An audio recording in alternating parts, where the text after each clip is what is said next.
So, hello everybody, and welcome to this episode of CFO 4.0. Now, I'm super excited because I have been after this particular guest for a while now, and really great to see. I've been personally consuming all of his content on LinkedIn. So, without further ado, I'd like to introduce our guest for today, who is Nicolas Boucher.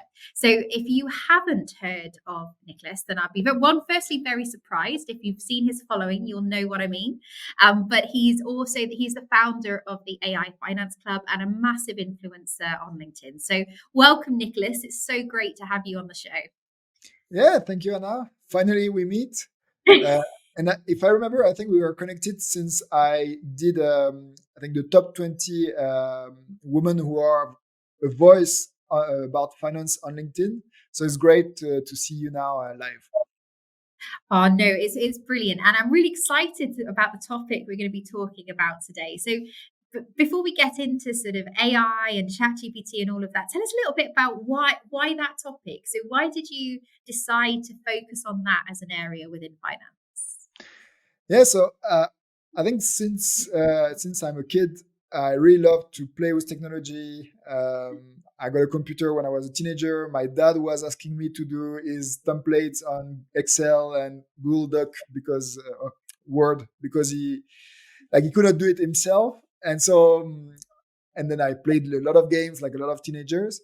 But at work, I really felt that using technology the right way was a good way for me to solve problems, to be faster and better than my peers. And I still like to share what I learn. I still like to coach people. And so always, like when I was an auditor at PwC and then when I was a finance manager and a head of finance at Thales, I always use technology for myself, but also transmit all of this knowledge to my teams. And when 1 year ago ChatGPT arrived, I looked at it and said, "Oh, that's interesting." So I really like, like when on Christmas you get a new gift and you just kind of keep playing with it. That was the same. I thought, oh, maybe somebody's going to take it away from me. Like, let's just like do as much as possible. And like for any new tool or even Excel, still, I always try to see if somebody else found a good way to use Excel, to use PowerPoint. And for ChatGPT, I did the same. I started to look who is an expert at it, who is talking about how to use it for business. And a lot of people were talking about ChatGPT, but they were saying, oh, here's how I wrote a rap song using ChatGPT. Here is a poem that I did for my wife. And then you had the internet marketers starting to use it to write blogs, but nobody was using it and showing us how to use it for business. And that's where I thought my brain was like just racing on everything we could do for business. And that's where I thought, okay, I will take care of it because I think there is a lot to do. And I mean, this is a technology podcast and you yourself, you are really good in ERPs. And I really think finance are the champions of using the technology the right way in companies because we are really good at Excel. Like a lot of companies, they go to finance if there is an Excel problem. We are really good at using the ERPs, also PowerPoint. And then for AI, I really think, and for Gen AI, that us in finance, we can be the one that lead the change and show to all of the other departments that you can use AI to be more productive and add more value. So that's why, like, this is really for me my journey. I want to help all of the finance people learn it, and then after that, they give that back to their team and to their colleagues.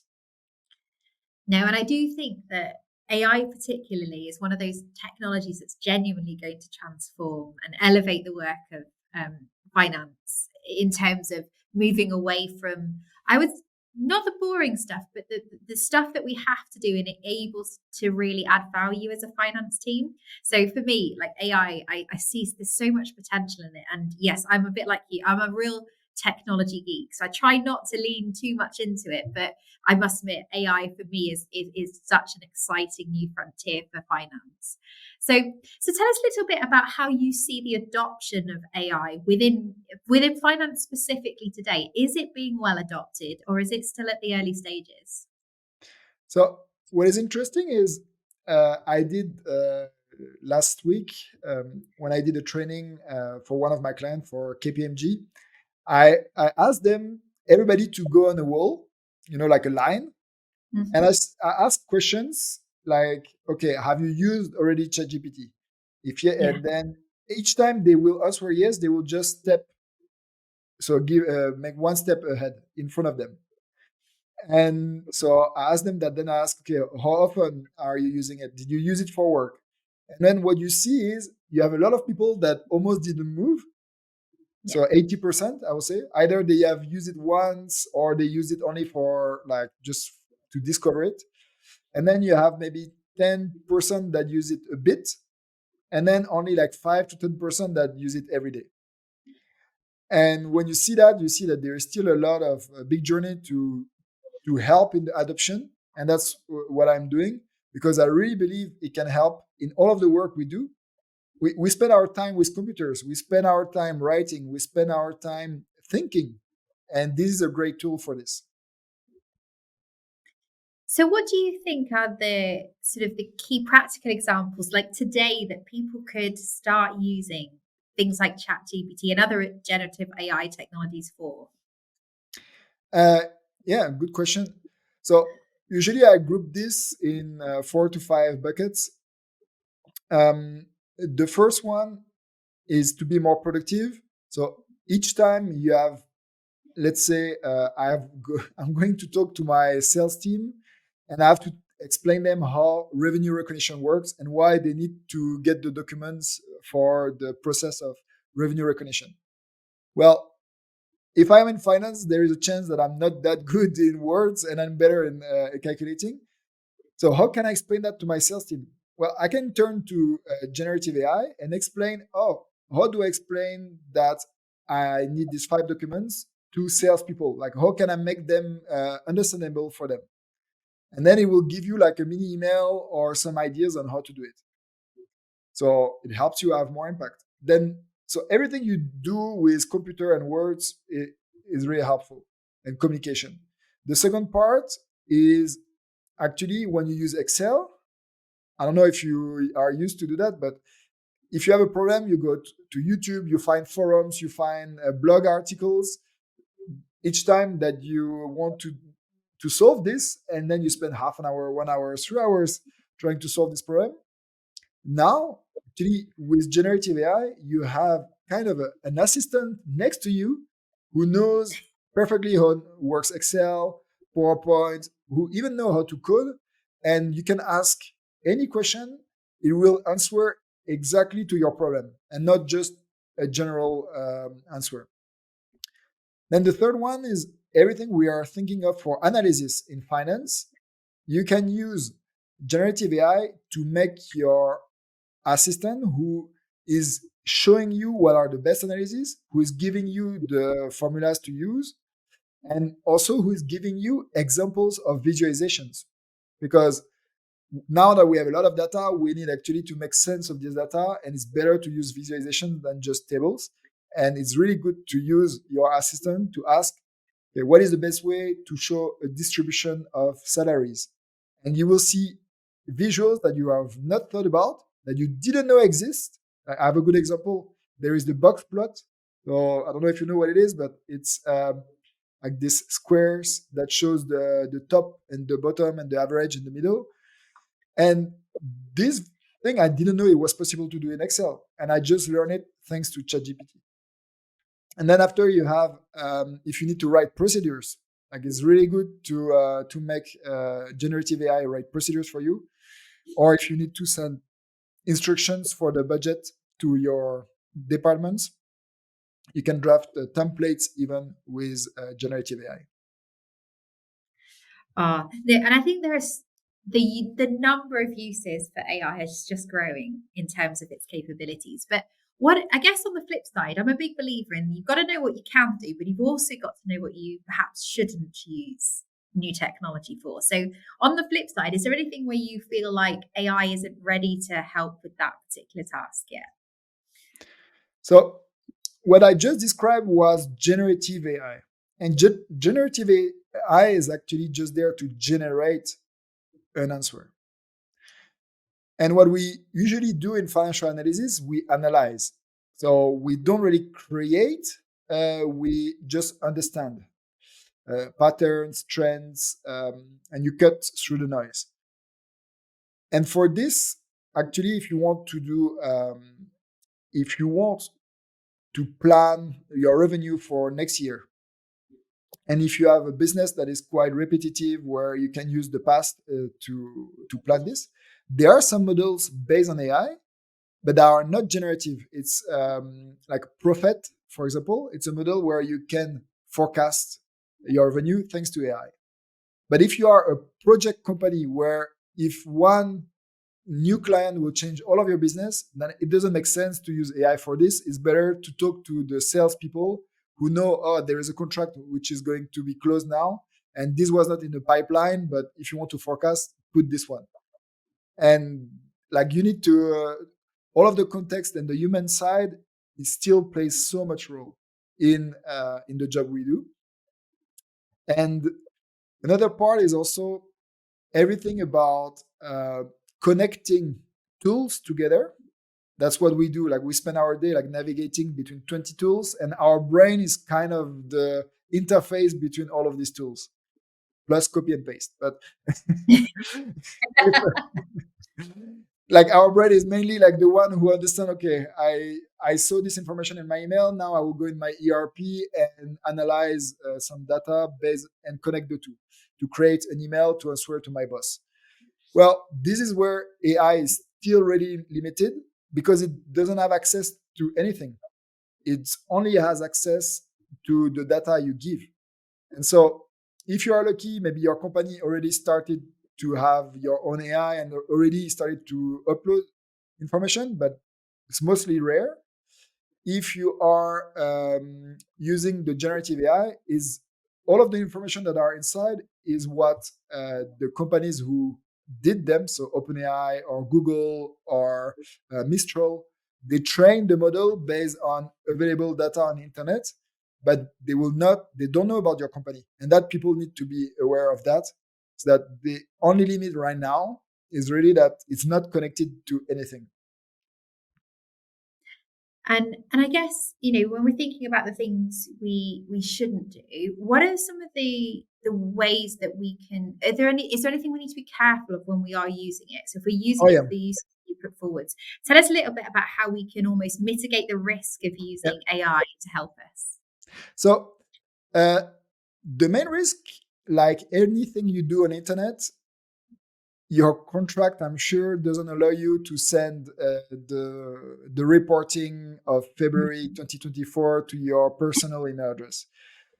I'm sure you are not allowed to discuss with a friend about a project that is starting and where, I don't know, like where you implement a new ERP.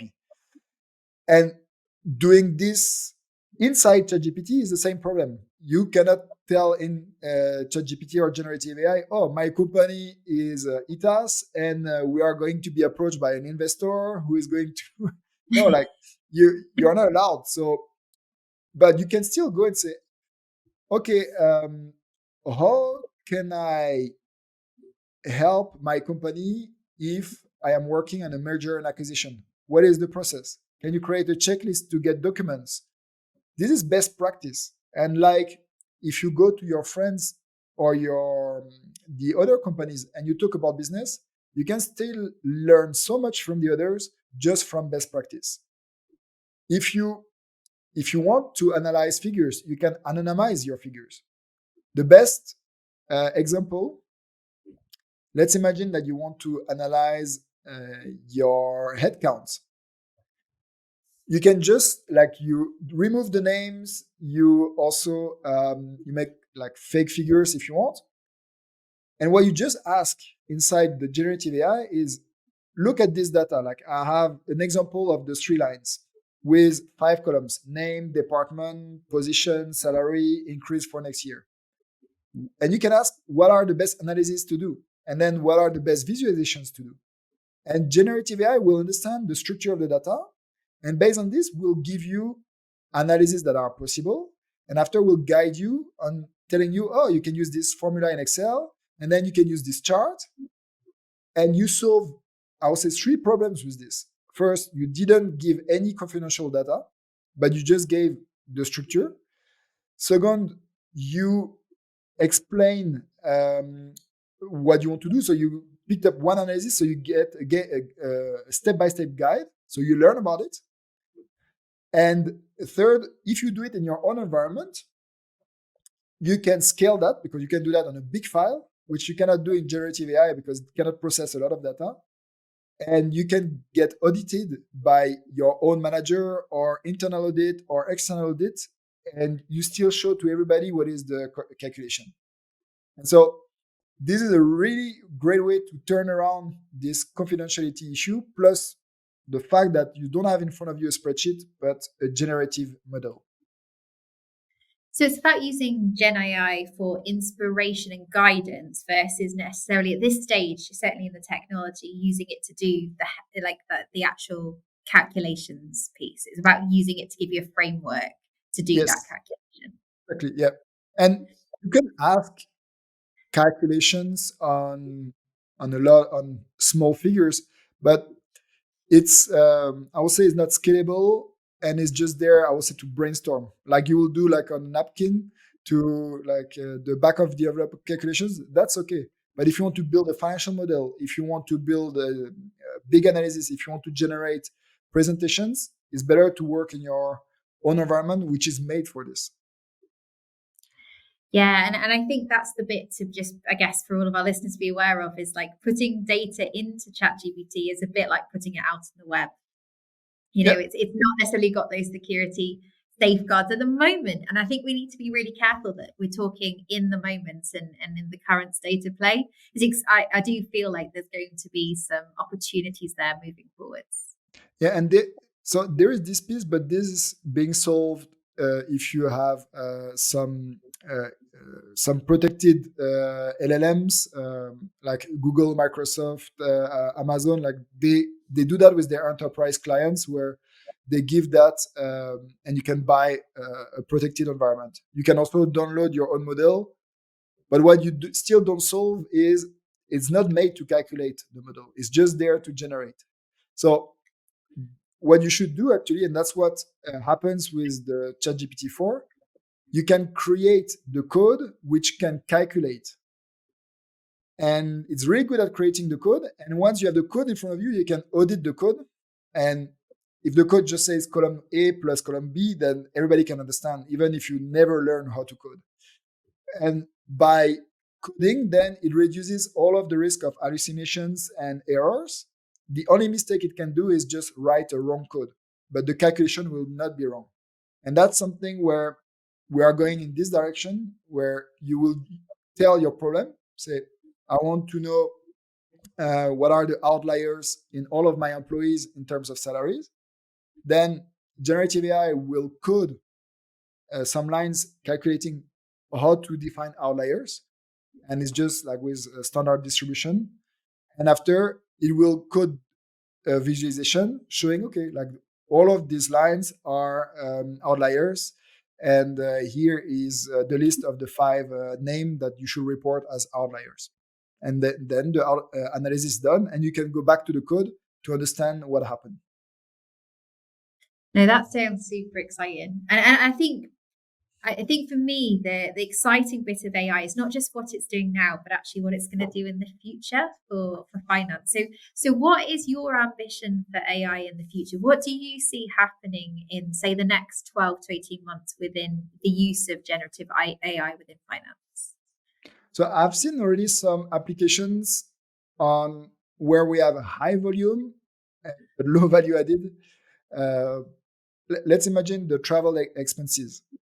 You have some tools already that will identify if a receipt and a copy of the receipt will be booked and they will be duplicated, and they will stop the process and say, no, like you cannot book twice. And a human will not see that, because if you have both the bill plus the receipt, might be that you can book twice. You might also have humans that don't understand the VAT or don't see the VAT on the invoice. Then again, here with OCR, AI will recognize, oh, here we can collect VAT. You can also have a process before you receive the invoices from your suppliers to reject the invoice if the invoice doesn't respect all of the compliance checks. And so these are on a high volume. On, I would say, more tasks that are making us really busy, but it's really hard to capture this task. You have the common question of let's imagine a supplier goes to the CEO, is a friend of him, and say, oh, by the way, like your team never paid me or never pays me on time. And the CEO then is calling the CFO, say, what is happening with our supplier? Then the CFO is calling the head of accounting. The head of accounting is calling the accounts payables. Then the accounts payable will check with supply chain. Okay, why is there a problem? Why we didn't validate the invoice? And then like you have like 10 people working on this problem, where actually the CEO could have just go in the chatbot or even the supplier itself and ask, okay, what about my payment? What is happening? And then get, oh, like it was paid yesterday, or there is a discrepancy in the goods that we got. And this is like the person that is taking care of is John Smith. So like this, you just call John Smith instead of making everybody busy about this topic. And in my experience, I've seen that there is so much inefficiencies in this, and this could help having a chatbot that can query the information and bring the right information to the right person just in a second. I remember when we were, and obviously, I remember them bringing out a chatbot for Sage. This was a couple of years ago, before we had generative AI, like in the early days, when it was very much sort of just reading and processing information. But it is incredible, like how quickly it's evolved in terms of actually coming back with answers. Just imagine the impact that that's going to have on the volumes of emails going around an organization.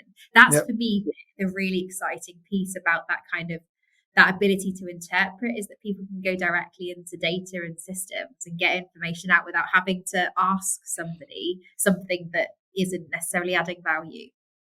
Yeah, and then if we go further in terms of, okay, not operational, but more business and growth, a topic I'm sure the FP&A people that are listening will love.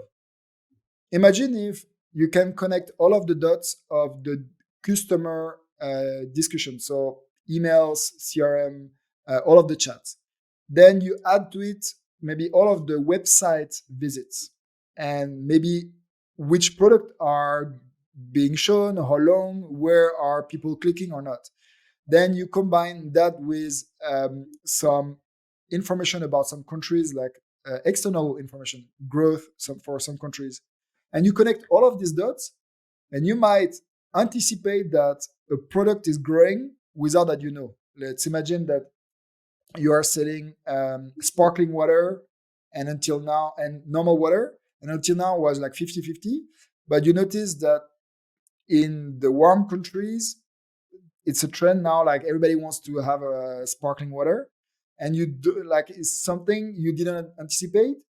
Then if you see the trend before, thanks to having AI processing and connecting all of the dots, then you might anticipate with your production and ask, okay, like let's put a part of our production on sparkling water much more than our normal water. And like this, when the demand is really there, you'll be able to absorb it. And those, you can think about a lot of other topics. And the key is, again, connecting the data and then having the right people that can parameter that, but already having the data and connecting it to your models. And I think the exciting for that is not the fact that humans can't do it, but that they have a limited capacity within finance to do it. There's only so many hours in the day to have a look through data and find those patterns. And actually what AI is going to give us is the ability to do that at scale across so many different data sets. And hopefully there will, certainly I think with some of the technology that we're working with, it's going to go across networks as well. So actually connecting the dots between organizations. That's where it gets really exciting. Yeah, because ERPs, they are dependent on the quality of that data, but also how people are using it.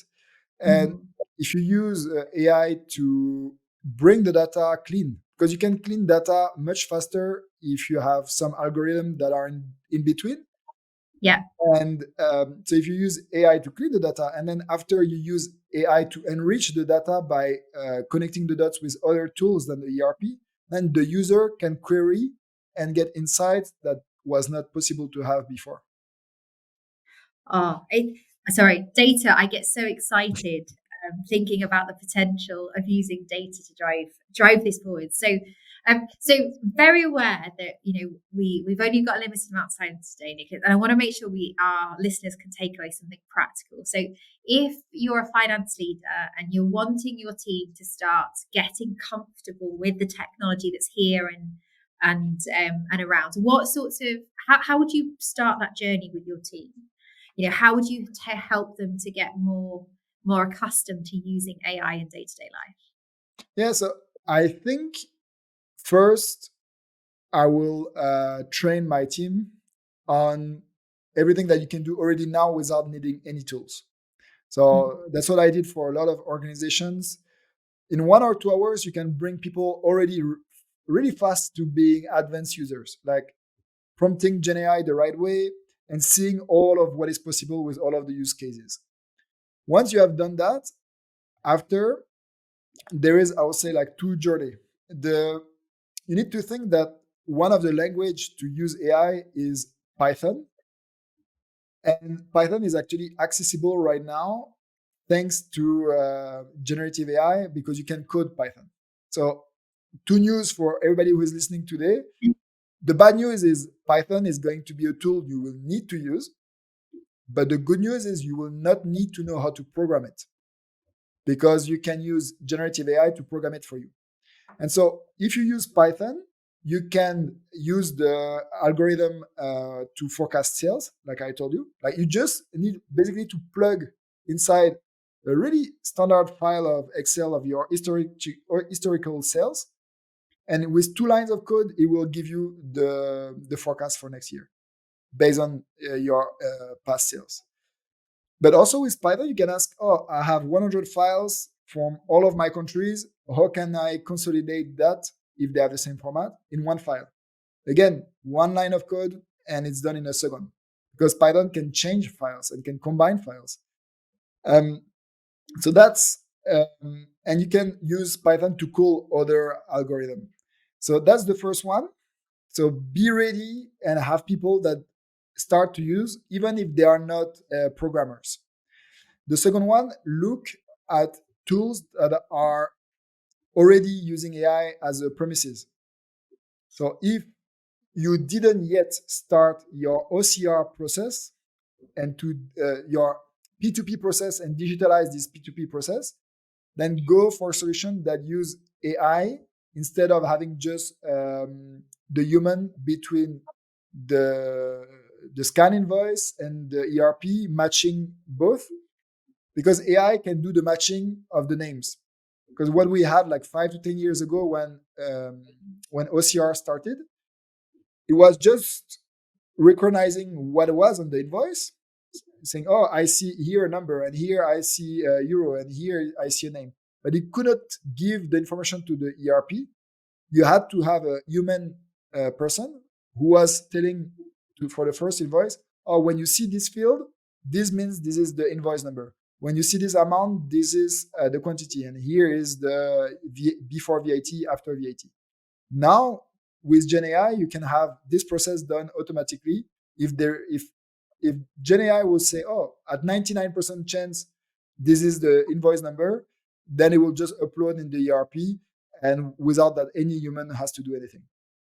And so those are for me like the 2 ways of getting further. And you have a lot of tools right now that already use AI.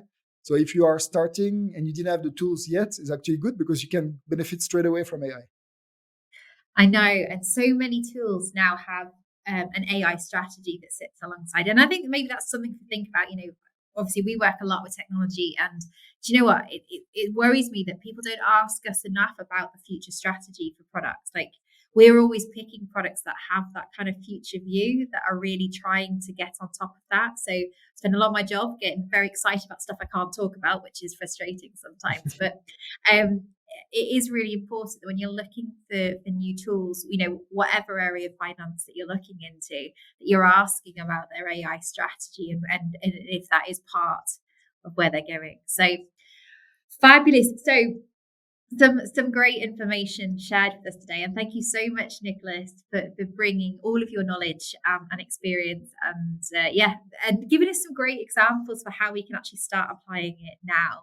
But if people want to learn more about yourself and all of the great stuff that you're talking about and sharing, where is the best place to find you, and what kind of resources can they access? Yeah, so I post daily on LinkedIn, like you said at the beginning. I am on LinkedIn. I have also a newsletter. Um, if there are people here that want to train their team and think I don't want to let that to my team themselves, because you will see people that are first mover and will learn a lot, and people that will wait until it's really they have to do it. And if you want to change that, I also organize workshops and train teams. And if you are more individual person who you are interested in AI, but you don't have the time to learn it, and you want to take advantage of my time and other experts, that's why I created the AI Finance Club to gather CFOs, fractional CFOs, finance managers that know that AI is going to help them in finance, but they don't know where to start. They want to be at the right place at the right moment. Then you can join the AI Finance Club. And an example we had last week, somebody who showed us how Microsoft Azure could help. And we had 1 month ago somebody who showed us their accounting tool about how you could identify the VAT and claim for it. And we like today I gave the news of this month to all of the members, and I share with them, for example, that there is the new Google Gemini that is there, and I explain them what it means for them, because there's so much news, and I have the time because it's my job to process it, and it's already a lot.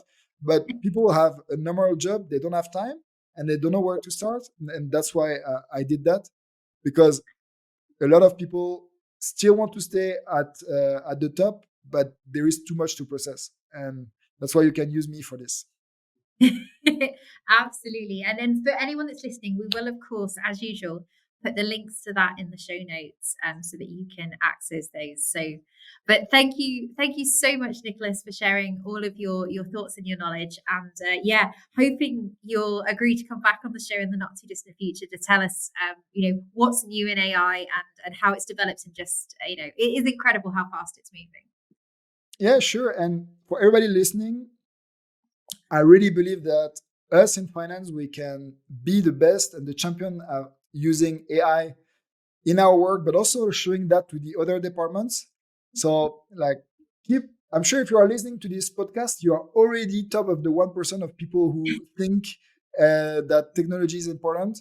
So I'm sure you will do the job and make your team great at using AI in finance. Yeah, and what an opportunity, isn't it, for finance to kind of lead the way rather than trying to catch up with everyone else. So thanks again, Nicolas. Thanks to our listeners. If there are questions you'd love me to ask Nicolas next time he comes back on the show, then please do reach out. And again, thank you for listening. And if you've enjoyed this episode, please don't forget to like, review, and share us on social as well. So thanks, Nicolas, and thanks to our listeners. And we'll see you next time on the CFO 4.0 podcast. Thank you.